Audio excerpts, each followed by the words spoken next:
मोहब्बत की सज़ा। रिया एक साधारण सी लड़की थी जिसकी दुनिया उसके परिवार के इर्द गिर्द घूमती रहती थी। वह अपने माता पिता से बहुत प्यार करती थी और हमेशा उनकी खुशी में ही अपनी खुशी ढूंढती थी। उसकी ज़िंदगी बिल्कुल सामान्य चल रही थी, लेकिन एक दिन उसकी मुलाकात अर्जुन से हुई। शुरुआत में दोनों सिर्फ अच्छे दोस्त थे, लेकिन धीरे धीरे उनकी दोस्ती प्यार में बदल गई। अर्जुन की बातें, उसका ख्याल रखना, उसके साथ बिताया हर पल रिया के दिल में एक खास जगह बनाने लगा। रिया ने पहली बार किसी को इतना चाहा था। उसे लगता था कि अर्जुन ही उसकी ज़िंदगी का वह इंसान है जिसके साथ वह अपना पूरा भविष्य देख सकती है। समय बीत गया और दोनों का प्यार गहरा होता गया। अर्जुन हमेशा रिया से वादा करता था कि वह उसे कभी अकेला नहीं छोड़ेगा और ज़िंदगी भर उसका साथ निभाएगा। रिया ने भी उसकी हर बात पर भरोसा कर लिया था। उसने अपने सारे सपने अर्जुन के नाम कर दिए थे। उसे यकीन था कि एक दिन वह अर्जुन की दुल्हन बनेगी, दोनों हमेशा साथ रहेंगे।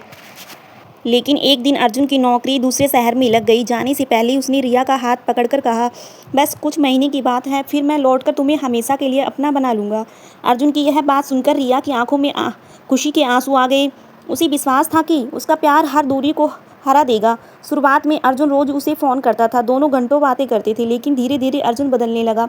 अब उसकी कॉल्स कम हो गई थी और उसकी बातों में पहले जैसा अपनापन भी नहीं रहा था। रिया को यह बदलाव महसूस होता था, लेकिन प्यार में अक्सर इंसान सच देखकर भी अनदेखा कर देता है। वह खुद को यही समझाती रही कि शायद अर्जुन अपने काम में बहुत व्यस्त होगा। एक रात रिया ने अर्जुन को कई बार फ़ोन किया, लेकिन हर बार उसका फ़ोन व्यस्त मिला। उस रात अर्जुन ने उसका एक भी कॉल नहीं उठाया। रिया पूरी रात बेचैनी में जागती रही। उसके मन में न जाने कितने सवाल उठ रहे थे।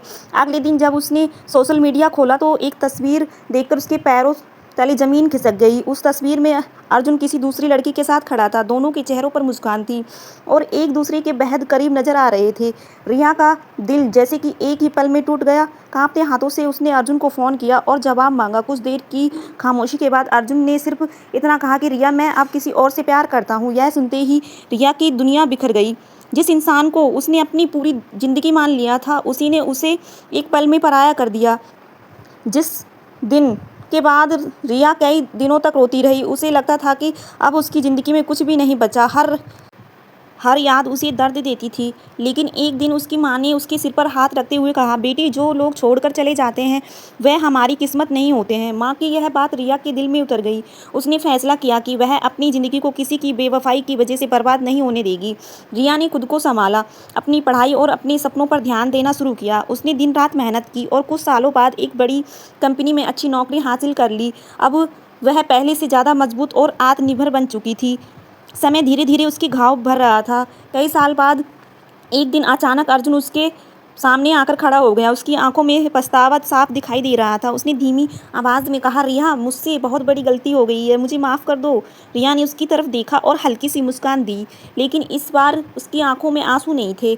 उसने शांत स्वर में कहा, जिस दिन तुमने मुझे छोड़ा था उस दिन मैं बहुत रोया था, लेकिन आज मैं समझ चुकी हूँ कि मोहब्बत की सबसे बड़ी सज़ा किसी को खोना नहीं होती, बल्कि उस इंसान का पछताना होता है जिसने सच्चे प्यार की कदर नहीं की।